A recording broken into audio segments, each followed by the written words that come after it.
রাজ্য জুড়ে সমস্ত জেলাগুলিতে গ্রাম পঞ্চায়েত লেভেলে ৬,৬৫২টি পদে অলরেডি নিয়োগ প্রক্রিয়া কিন্তু শুরু হয়ে গেছে।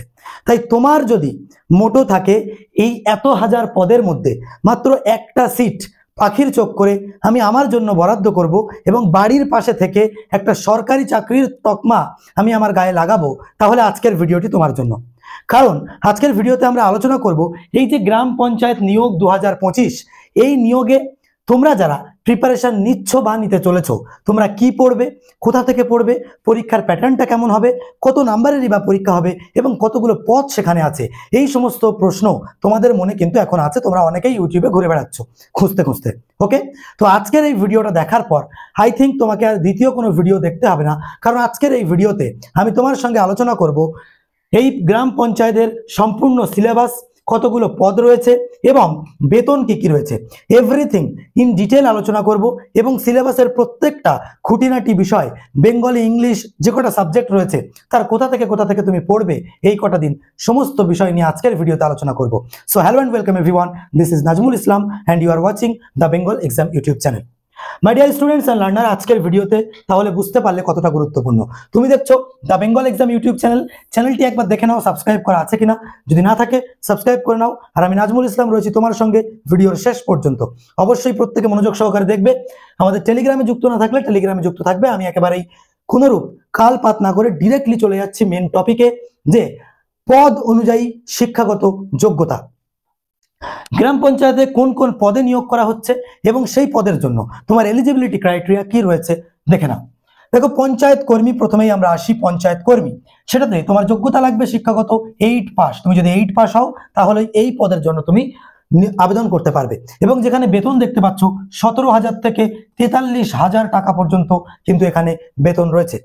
8 পাস যোগ্যতায় টোটাল 3টে পদ তুমি দেখতে পাবে। একটা হচ্ছে গ্রাম পঞ্চায়েত কর্মী, একটা হচ্ছে গ্রুপ ডি, একটা হচ্ছে পঞ্চায়েত সমিতি পিয়ন।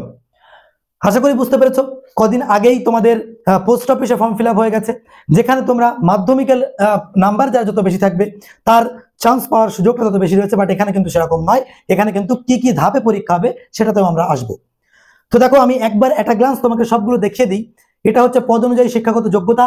তারপরে এখানে তোমার রয়েছে নির্বাচন পদ্ধতি কি রয়েছে, এছাড়াও আমরা বলবো কি পদে তোমাদের নম্বর বিভাজনটা কত থাকবে, কত নম্বরের পরীক্ষা হবে, এছাড়াও সিলেবাস কি রয়েছে, সমস্ত কিছু কিন্তু আমরা একে একে তোমাদের সঙ্গে আলোচনা করব।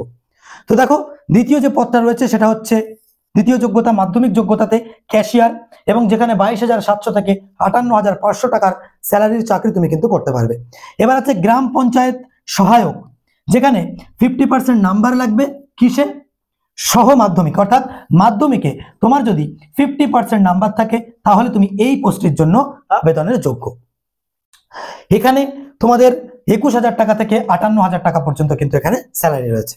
তারপর আসি অ্যাকাউন্ট ক্লার্ক, যেখানে মাধ্যমিকের সঙ্গে কম্পিউটারের তোমার স্কিল থাকা প্রয়োজন। সুতরাং এখানে কিন্তু তোমাদের স্কিল রিকোয়ার্ড, তাই তো, স্কিল রিকোয়ার্ড। এবার দেখো, এখানে তোমাদের 22,700 থেকে 58,500। যদি আসি পরবর্তীতে, আমরা এখানে অ্যাকাউন্ট ক্লার্কে যদি আমরা আসি, দেখবো যে মাধ্যমিকের সঙ্গে কম্পিউটার দক্ষতা জানতে হবে এবং টাইপিং জানতে হবে, ঠিক আছে। আচ্ছা, পরবর্তীতে আমরা চলে যাব ডেটা এন্ট্রি অপারেটর, এইটার কথাই বলছিলাম। এখানে তোমাদের কম্পিউটার দক্ষতা এবং টাইপিং জানতে হবে। লোয়ার ডিভিশন ক্লার্ক, মাধ্যমিক সঙ্গে টাইপিং জানতে হবে। গ্রাম পঞ্চায়েত সেক্রেটারি, এই পদের জন্য অনেকে আবেদন করতে চাও, তার জন্য তোমাদের উচ্চ মাধ্যমিক সঙ্গে কম্পিউটারের দক্ষতা থাকতে হবে। কম্পিউটার দক্ষতা বলতে তোমার বাড়িতে কম্পিউটার থাকলে হবে না, তোমার কম্পিউটার জানতে হবে এবং বেসিক যে কাজগুলো হয় সেগুলো তোমার কিন্তু ওয়াকিবহল থাকতে হবে, লাইক মানে এক্সেল, পাওয়ার পয়েন্ট, তারপর হচ্ছে তোমার ওয়ার্ড, ঠিক আছে, এইগুলো তোমাকে জানতে হবে এবং টাইপিং স্পিড যেন তোমার থাকে। স্টেনোগ্রাফার, স্নাতক পাস সঙ্গে কম্পিউটারে ডিপ্লোমা ডিগ্রি অবশ্যই মাস্ট দরকার এখানে। এবং এক্সিকিউটিভ অ্যাসিস্ট্যান্ট, যেখানে তোমার স্নাতক পাস সঙ্গে কম্পিউটারের ডিপ্লোমা ডিগ্রি রয়েছে। পঞ্চায়েত সমিতি, যেখানে অ্যাকাউন্ট ক্লার্ক, সেখানে তোমার স্নাতক করতে হবে কিসে, কমার্সে অবশ্যই, এবং তার সঙ্গে তোমাদের কম্পিউটারে একটা ডিপ্লোমা ডিগ্রি লাগবে। এবং অবশেষে নির্মাণ সহায়ক, সেখানে রয়েছে সিভিল ইঞ্জিনিয়ার যদি হও তো সেক্ষেত্রে তোমার বেতন দাঁড়াবে 35,800 টাকা থেকে 92,100 টাকা পর্যন্ত। So this all post are very prestigious post, my dear students and learner. তোমরা বি কেয়ারফুল, বাড়ির পাশে থেকে চাকরি করতে পারবে যদি চাও। এখন থেকে আদা জল খেয়ে তোমরা লেগে পড়ো এই এতগুলো পোস্টের মধ্যে একটা সিটকে নিজের জন্য বরাদ্দ করার জন্য।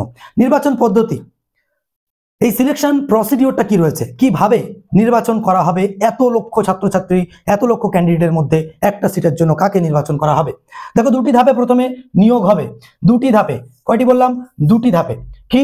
ফার্স্ট অফ অল লিখিত পরীক্ষা হবে, অর্থাৎ রিটেন টেস্ট হবে, এবং তারপর কিন্তু তোমাদের ইন্টারভিউ হবে। তাহলে রিটেন টেস্ট, তারপরেও কিন্তু তোমাদের ইন্টারভিউ। এখানে কোনো তোমার ওই পুলিশের মতো physical efficiency test, physical measurement test এগুলো কিন্তু হবে না। কিছু পদের ক্ষেত্রে নির্দিষ্ট স্কিল টেস্ট নেওয়া হবে, অর্থাৎ যেখানে কম্পিউটার বেসড হবে, কম্পিউটার যেখানে প্রয়োজন রয়েছে সেখানে তোমাদের কম্পিউটার স্কিল ম্যান্ডেটরি। এবং তারপর কিন্তু তোমাদের যে লিখিত পরীক্ষাটা হবে সেটা কিন্তু তোমাদের অপটিক্যাল মার্ক রিকগনিশন অর্থাৎ ওএমআর এর মাধ্যমে মোডে পরীক্ষা হবে। এছাড়াও এমসিকিউ টাইপের প্রশ্ন হবে।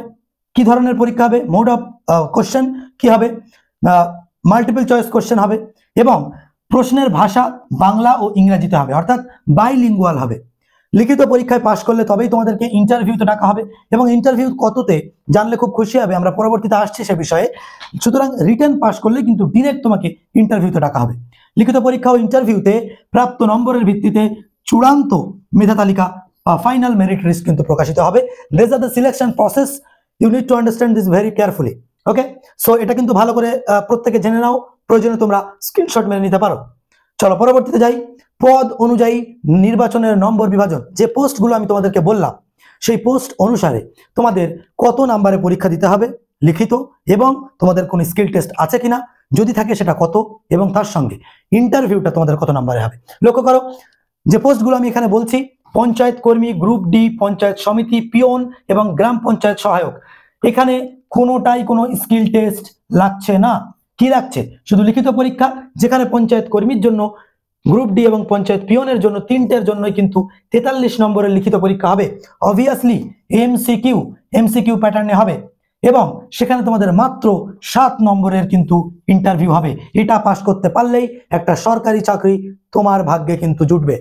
তারপর দেখো, গ্রাম পঞ্চায়েতের সেক্রেটারি, এখানে 85 মার্কসের 3টা পরীক্ষা হবে। 3টাতেই অ্যাকাউন্ট ক্লার্ক এবং ক্লার্ক কাম টাইপিস্ট রয়েছে। যেহেতু ক্লার্ক কাম টাইপিস্ট বা পঞ্চায়েত সেক্রেটারি, এখানে কিন্তু তোমাদের স্কিল টেস্টের প্রয়োজন রয়েছে। 5 নম্বর করে স্কিল টেস্ট হবে, এবং যেটা অবশ্যই কম্পিউটার বেসড স্কিল টেস্ট। এবং যেহেতু তোমাদের এখানে 85 এবং তোমাদের ইন্টারভিউটা কিন্তু এখানে 10 করে হবে। আশা করি বুঝতে পেরেছো। চলো পরবর্তী পোস্টগুলো দেখে নিই। তবে তার আগে বলি, তুমি দেখছো the Bengal exam YouTube channel, যেখানে আমরা পুরো টিম তোমার হয়ে কাজ করছি। তোমরা আমাদের কাছে চাইলে আমাদের অ্যাপের মাধ্যমে পশ্চিমবঙ্গের 23টা জেলার যে কোনো প্রান্তে বসে তোমার নিজের সময় সুযোগ অনুসারে তোমরা কিন্তু প্রস্তুতি করতে পারবে। কিভাবে করবে? আমাদের টেট ফাউন্ডেশন, রেলওয়ে, WBPKP এবং WBPKPর সম্প্রতি আমাদের একটা বইও লঞ্চ হয়েছে, যেটা হচ্ছে WBPKP উর্দিক রাখা। সেটাও কিন্তু তোমরা প্রচুর একটা স্টুডেন্টের কাছে একটা সাড়া ফেলেছে। আচ্ছা, ম্যাথ ফাউন্ডেশন এবং বিশেষ করে গ্রাম পঞ্চায়েতের কোর্স তোমরা কিন্তু আমাদের কাছে করতে পারবে আমাদের অ্যাপের মাধ্যমে। ঠিক আছে, চলো আমরা চলে যাচ্ছি পরবর্তী বিষয়ে। এবার কি কি পোস্টগুলো রয়েছে? Data entry operator, cashier, lower division clerk, stenographer, তারপর হচ্ছে এক্সিকিউটিভ অ্যাসিস্ট্যান্স, নির্মাণ সহায়ক। এই পদটা খুব প্রেস্টিজিয়াস, তোমরা অনেকেই এই পদটার জন্য অধীর আগ্রহে অপেক্ষা করে আছো। পঞ্চায়েত সমিতি এবং অ্যাকাউন্ট ক্লার্ক, আচ্ছা এটা হচ্ছে অ্যাসিস্ট্যান্ট ক্লার্ক। ওকে, তো এই যে লিখিত পরীক্ষা সবগুলো কিন্তু এখানে আমাদের 85 নম্বরের হচ্ছে, এবং যে ক্ষেত্রগুলোতে স্কিল টেস্ট থাকছে সেটা হচ্ছে ডেটা এন্ট্রি অপারেটরে। ওকে, যেহেতু ডেটা এন্ট্রি করতে হচ্ছে। ক্যাশিয়ারের ক্ষেত্রে কোনো স্কিল টেস্ট লাগছে না। লোয়ার ডিভিশন ক্লার্কে, এবং দেখতে পাচ্ছ এখানে এই তিনটেতেই কিন্তু এখানে 5 নম্বর করে স্কিল টেস্ট লাগছে। নির্মাণ সহায়কে লাগছে না, এবং অ্যাসিস্ট্যান্ট ক্লার্কে কিন্তু 5 নম্বর থাকছে। দেখো, যে পদগুলোতে স্কিল টেস্ট থাকছে সেখানে ইন্টারভিউ 10, যে পদে স্কিল টেস্ট থাকছে না সেখানে ইন্টারভিউ 15। আশা করি বুঝতে পেরেছো। চলো আমরা এগিয়ে যাই। সিলেবাস ও নম্বর বিভাজন, কত নম্বরের পরীক্ষা হবে, কটা প্রশ্ন থাকবে, কত মার্কসের প্রশ্ন থাকবে। লক্ষ্য করো, 4টে তোমার বিষয় থাকবে। কি? একটা হচ্ছে ইংলিশ, 2 নম্বর হচ্ছে বাংলা, 3 নম্বর হচ্ছে গণিত, এবং 4 নম্বর হচ্ছে জেনারেল স্টাডিজ বা সাধারণ জ্ঞান। এই 4টে সাবজেক্ট থেকে কি কি পড়তে হবে সেটাও আমরা আলোচনা করব। তবে তার আগে প্রশ্নের সংখ্যা কত থাকছে? এখানে 25 নম্বর থাকছে। 25 অর্থাৎ 25 × 1 = 25 হবে তোমার ফুল মার্কস। ঠিক আছে, প্রতি সাবজেক্টে। এবার টোটাল তোমার এখানে ইংলিশে 25, বাংলায় 25, গণিতে 25, আর সাধারণ জ্ঞান থাকবে এখানে 10। টোটাল থাকছে তোমার 85 মার্কসের তোমার হচ্ছে লিখিত পরীক্ষা হচ্ছে, যেগুলো আমরা লাস্টে 85 মার্ক বললাম সেগুলোর জন্য। ওকে, তোমাদের জন্য বলি একটা গুড নিউজ, তোমরা যাতে এই পঞ্চায়েত রিক্রুটমেন্ট হচ্ছে এতগুলো পোস্টের জন্য কিভাবে প্রস্তুতি নেবে, কোথা থেকে পড়বে, কোন প্রশ্নগুলো আমরা পড়ে গেলে আমরা কমন পাবো, এরকম অনেক চিন্তা তোমাদের মাথার মধ্যে থাকে। তাই তোমাদের জন্য আমাদের স্পেশাল গ্রাম পঞ্চায়েত কোর্স আমাদের রয়েছে, সমস্ত পোস্টের জন্য প্রযোজ্য। এটা ডিউরেশন হচ্ছে 4 মান্থ, ভ্যালিডিটি 1 ইয়ার, এবং এই 4টে সাবজেক্টই এখানে ক্লাস করানো হবে। এবং স্পেশাল অফারে আমাদের অ্যাকচুয়ালি ব্যাচটার প্রাইস হচ্ছে 1200 টাকা, কিন্তু ফার্স্ট 50 বা প্রথম 50 জন লাকি স্টুডেন্টদের জন্য আমরা এই কোর্সটা মাত্র 799 টাকাতে আমরা রেখেছি। যদি একটা ছাতার তলায় সমস্ত কমপ্লিট ইনফরমেশন পেয়ে তোমরা প্রস্তুতি করতে চাও, দেন তোমরা এই যে নাম্বার 7003840858 এই নাম্বারে যোগাযোগ করো। কমপ্লিট একটা রেকর্ডেড ব্যাচ, তোমরা সমস্ত ব্যাচের মধ্যে ক্লাসগুলো পেয়ে যাবে, নিজের সময় সুযোগ অনুসারে তোমরা কিন্তু ক্লাস করতে পারবে। সো হারি আপ, ফার্স্ট 50 মধ্যে থাকতে গেলে এক্ষুনি তোমরা কল করে নাও। চলো দেখো বাংলাতে আমাদের কি সিলেবাস আছে আমরা আলোচনা করব ইন ডিটেইল, ঠিক আছে? ইন ডিটেইলসে তোমরা কি পড়বে সেটা নিয়ে আমরা আলোচনা করবো। দেখো সন্ধি, বিশেষণের তারতম্য, ধ্বনিতত্ত্ব, বচন বা বাক্য পরিবর্তন, তারপরে পরিবর্তনের রূপ, পুরুষ, মানে বাংলা গ্রামারে যেগুলো থাকে আর কি, লিঙ্গ পরিবর্তন, ব্যাস বাক্য, সমাস নির্ণয়, ঠিক আছে? তোমরা এট আ গ্লান্স সবগুলো একবার স্ক্রিনশট নিয়ে নাও। তোমরা চাইলে তোমরা কিন্তু এইভাবে যদি এই জায়গাগুলো একটু ভালো করে প্রস্তুতিটা করতে পারো, দেন দেখবে একটা ভালো প্রিপারেশন তোমার হবে। ওকে, ইংলিশে এগুলো আছে vocabulary, tense time, word formation, comprehension, এবং তোমাদেরকে বলি এই টোটাল যে প্রত্যেকটা সেকশন এখানে রয়েছে গ্রামারের, এই প্রত্যেকটা সেকশনের আমাদের কাছে rules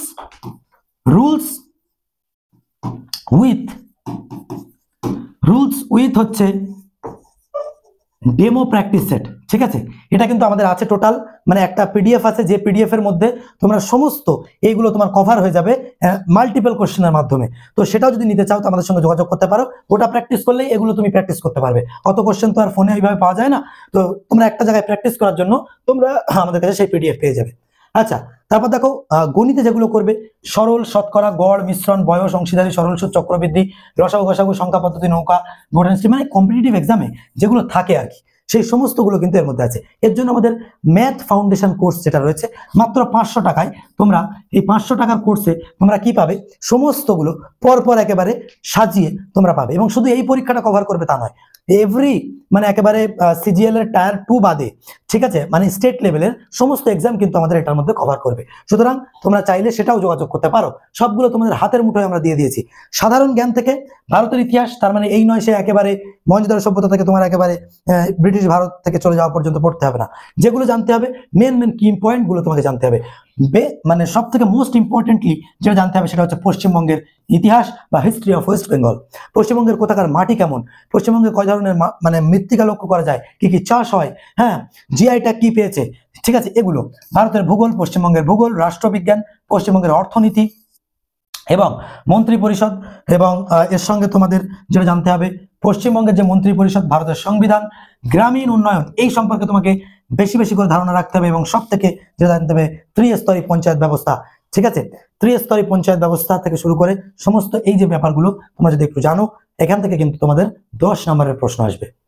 so my dear students and learner, আশা করি ইন ডিটেলস তোমাকে বোঝাতে পারলাম যে এই গ্রাম পঞ্চায়েতের জন্য তুমি কিভাবে পড়বে, কিভাবে নিজেকে এই কটা দিন মহামূল্য সুসময় অকারণে কেন যায় এই সময়গুলোকে কাজে লাগিয়ে তুমি তোমাকে নিজের একটা বেস্ট ভার্সনে নিয়ে যেতে পারবে। সুতরাং ভিডিও যদি ভালো লাগে থাকে একটা লাইক করে দিও, আর একবার দেখে নাও সাবস্ক্রাইব করা আছে কিনা। আর ব্যাচে জয়েন হতে হলে বা কোনো পিডিএফ যদি প্রয়োজন হয় এক্ষুনি আমার সঙ্গে 7003840858 এই যে নাম্বার আছে এই নাম্বারে তোমরা এক্ষুনি যোগাযোগ করো। দেখা হচ্ছে পরবর্তী ভিডিও, তবে অবশ্যই ভিডিওটা কোনো বন্ধু বান্ধবদের মাঝখানে শেয়ার করে দিও। ভালো থেকো, সুস্থ থেকো, নিজের খেয়াল রেখো। আবার দেখা হচ্ছে নেক্সট কোনো ভিডিওতে। Thank you so much.